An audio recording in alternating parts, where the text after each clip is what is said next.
Bonjour tout le monde. Bien voilà.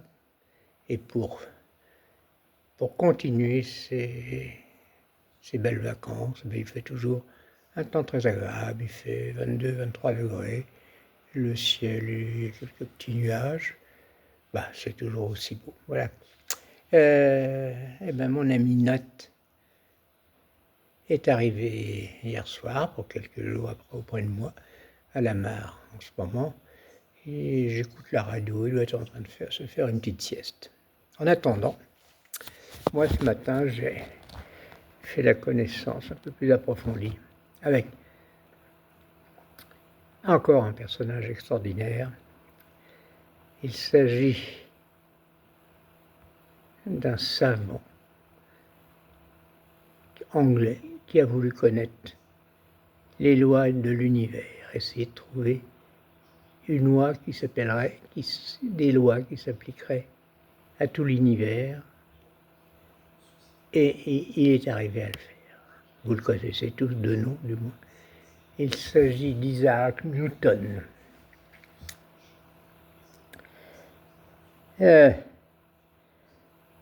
Donc il est né en 1642 en Angleterre. Donc il sera parmi les plus grands savants de notre histoire. Mais son nom est surtout associé à ce qu'on appelle les lois de la gravitation, au mouvement des planètes. Il a également énormément de connaissances de la physique de la lumière, en astronomie, en mathématiques. Son nom, son œuvre, donc, a largement permis à l'homme de comprendre dans quel univers nous vivons.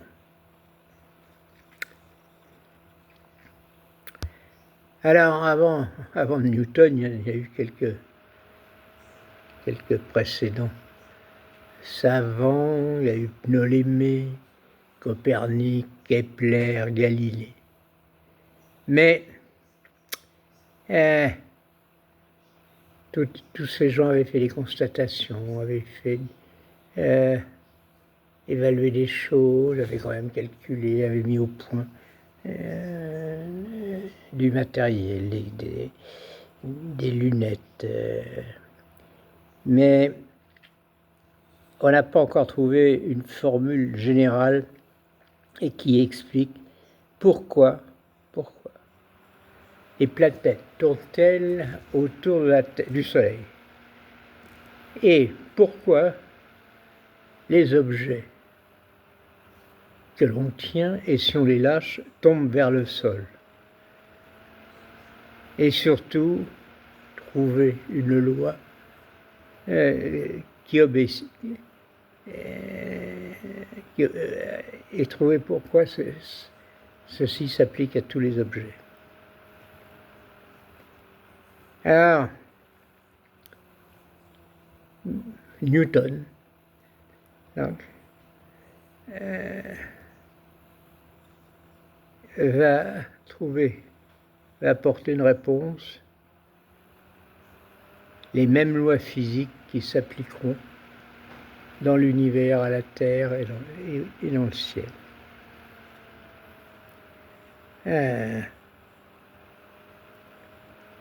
Alors, comme je disais, il est né en 1642.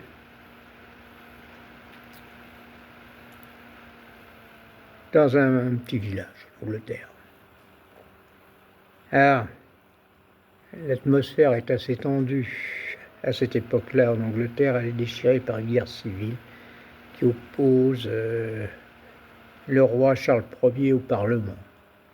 Et quelques années plus tard, il sera exécuté et Oliver Cromwell prendra le pouvoir, dirigera le pays.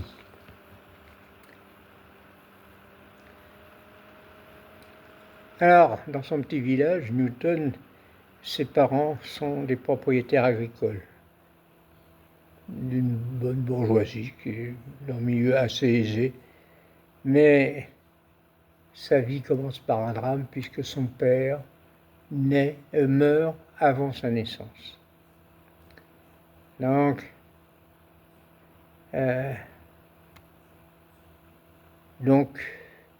le jeune Newton est un nouveau-né fragile, maigre.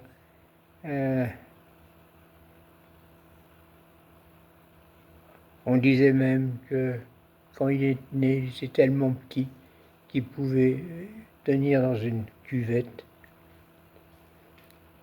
Eh bien, on ne pouvait pas imaginer que cet enfant gracile deviendrait l'un des personnages le plus important de l'histoire des sciences. Lorsqu'il a 3 ans, sa mère s'est remariée avec un pasteur, mais qui n'acceptait pas d'élever le jeune Isaac Newton. Il va donc être élevé à sa grand-mère maternelle. Cette séparation de sa mère l'a marqué, l'a aigri, et toute sa vie ce sera un solitaire, méfiant, extrêmement susceptible. Il n'aura pas d'amis et il ne se mariera jamais. C'était ce qu'on appelait un ours. Par contre, à l'école, il ne se fait pas remarquer pour être un élève exceptionnel, mais par contre, il est curieux, il fabrique des trucs, il fabrique une pendule, il fabrique des moulins à vent, il fabrique des cadrans solaires, donc il bricole. Ça, c'est son domaine. Et il a cette extraordinaire faculté, c'est qu'il observe les choses. Il observe et avec soi ce qui se passe, de phénomènes, et essaye de comprendre le phénomène qui est devant lui. Newton, donc, ne se contente pas de regarder un phénomène, il veut comprendre pourquoi il se produit et comment on peut décrire ce phénomène en mathématiques. J'avoue que ce sont des démarches qui ne sont pas ouvertes à tout le monde. Alors, vers l'âge de 17 ans, sa mère souhaiterait qu'il abandonne ses études et qu'il revienne sur le domaine familial pour s'occuper des terres.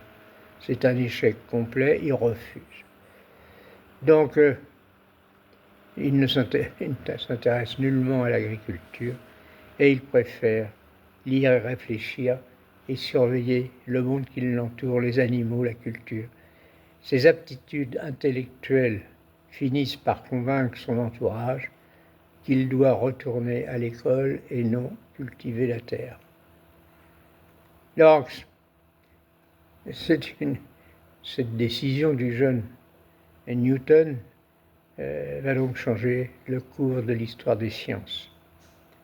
Alors, en 1661, il rentre à Cambridge, il a 18 ans. Donc, c'est une des grandes écoles européennes. Et il découvre durant ses études, il découvre les travaux de Copernic, de Kepler, de Galilée, de Descartes. Il comprend que la science est quelque chose qui est en mouvement.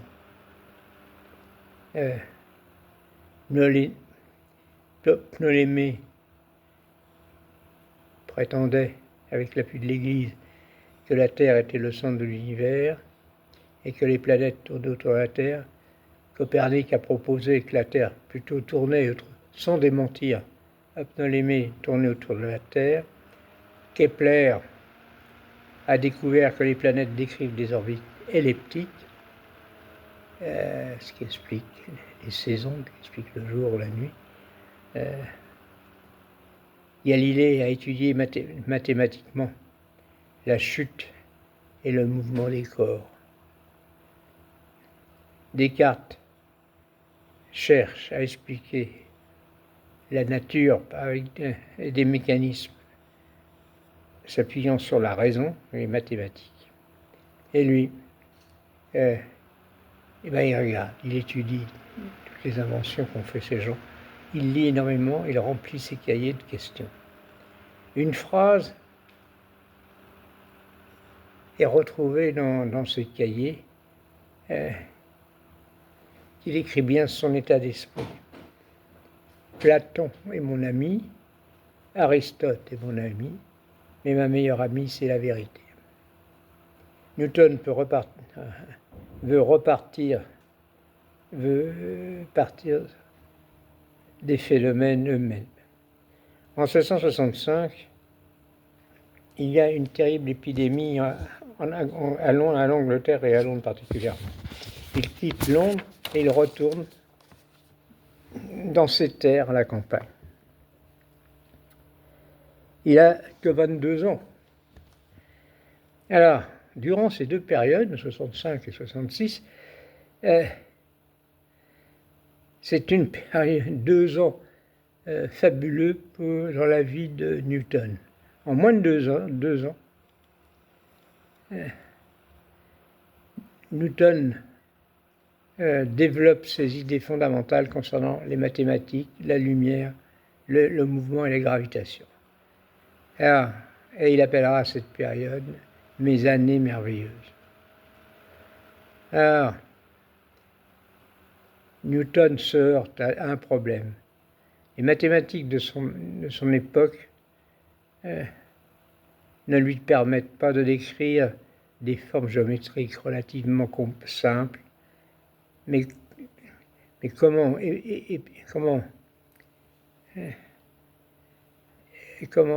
étudier précisément une quantité de matière qui change continuellement?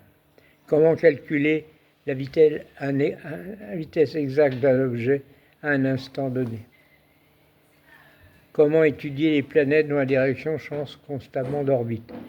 Donc c'est une multitude de questions qui assaillent ce jeune Newton, et il cherche un nouvel outil mathématique lui permettant de mettre en formule les découvertes qu'il a sous les yeux. C'est donc le calcul infinitésimal qu'on appelle maintenant le calcul différentiel et le calcul intégral.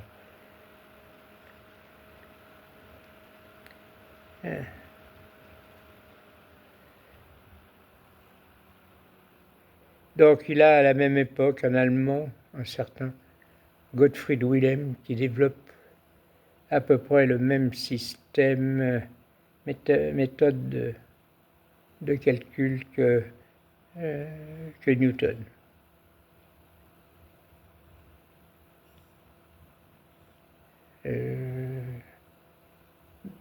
Newton avait travaillé plutôt sur ce type de calcul, mais Leibniz, donc le publiera avant lui, et c'est lui à qui on attribuera ce type de calcul. C'est également à cette période, qu'étant dans un pré dans sa campagne pendant ces 2 ans, il y a une pomme qui tombe du pommier et qui arrive au sol. Alors, ça paraît complètement anodin, et il s'est simplement posé la question: pourquoi la pomme va du pommier sur la terre? Parce que, simplement, il a émis l'hypothèse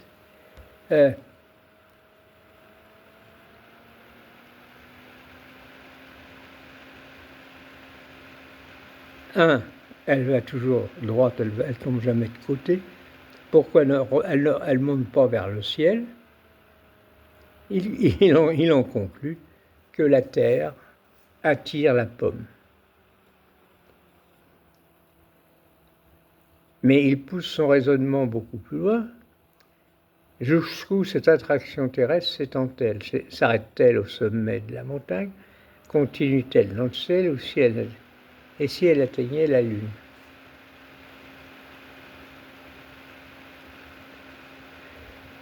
Newton imagine que la force qui fait tomber une pomme pourrait être la même force qui maintient la Lune autour de la Terre. Cette idée révolutionnaire. Pendant des siècles, on avait souvent considéré le monde terrestre et le monde céleste comme deux domaines très différents. Et en fin de compte, pour Newton, il affirme le contraire et qu'une même physique gouverne les deux espaces, les deux mondes. Alors pourquoi la Lune ne tombe pas? C'est gentil. Une question apparaît. Si la Terre attire la Lune, pourquoi celle-ci ne tombe-t-elle pas sur nous? Newton comprend que, d'une certaine manière, la Lune tombe constamment vers la Terre. En fait, si rien ne bougeait, la Terre... Et pour voir, imaginons qu'on lance une pierre horizontalement. Si on la lance doucement, elle parcourt quelques mètres avant de tomber. Si on la lance plus vite, elle va plus loin. Ignorons maintenant qu'on puisse la lancer extrêmement vite depuis une très très haute montagne. Pendant que la pierre tombe, la surface de la Terre se courbe sous elle. La Terre tourne autour de la pierre qui tombe de la montagne. À une vitesse suffisante, la pierre pourrait continuer de tomber sans jamais atteindre le ciel. Si la vitesse de la Terre était suffisante, et à ce moment-là, on dirait, si elle ne tombe pas, qu'elle tourne autour, qu'elle a une orbite. Donc, pour que deux corps la gravitation, il faut que les deux corps s'attirent, mais que la vitesse relative entre les deux objets soit très élevée. Et ça, il s'intéresse également en plus de la gravitation, il mène des expériences sur la lumière. À l'époque, on pense que la lumière blanche est quelque chose de fondamental, pur, et que les couleurs apparaissent lorsque cette lumière est modifiée. Newton réalise une expérience célèbre. Il fit entrer un mince rayon de lumière solaire dans une pièce sombre et la dirige vers un prisme en verre. La lumière blanche traverse le prisme et produit une bande composée de plusieurs couleurs rouge-orange, les couleurs primaires. Orange, jaune, vert, jaune, indigo, violet. Les couleurs, ce qu'on appelle les couleurs de Lagarthe. Donc, il vient de mettre en évidence que la lumière blanche qui nous entoure en fin de compte est composée de différentes couleurs. Et ces différentes couleurs qui s'assemblent forment la lumière blanche. Le prisme ne fabrique pas de ces couleurs, il les sépare. Autrement dit, le prisme analyse la lumière en les couleurs qui la composent. Pour le démontrer, Newton utilise notamment un second prisme permettant de recombiner les différentes couleurs et de retrouver de la lumière blanche. Donc il continue l'expérience, les fameux rayons qui sortent du premier prisme sont renvoyés sur un deuxième prisme et à la sortie de tout ça, il sort un rayon de lumière blanche. Donc il a analysé la lumière, il a fait la synthèse de la lumière. Alors, à l'époque, les lunettes astronomiques, les dernières, les plus modernes, utilisent des lentilles, les fameuses lentilles de Galilée, les lunettes de Galilée. Mais on observe qu'il y a des défauts de couleur autour des objets observés, des halos. Newton comprend que ces défauts sont liés à la manière dont les différentes couleurs sont réfractées par les lentilles.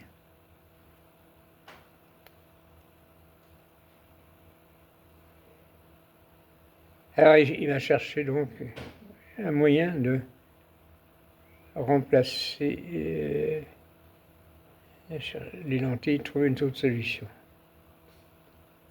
Au lieu d'utiliser des grandes lentilles pour recueillir la lumière, il utilise un miroir convexe. Concave, pardon, pas convexe, concave.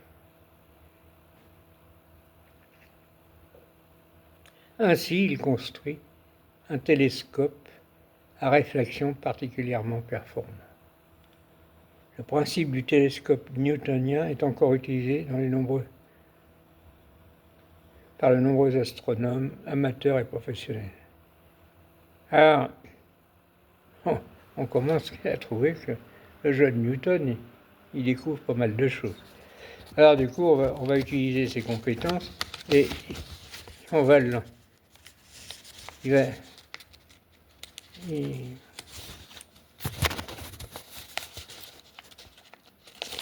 il va devenir professeur à Cambridge. Alors,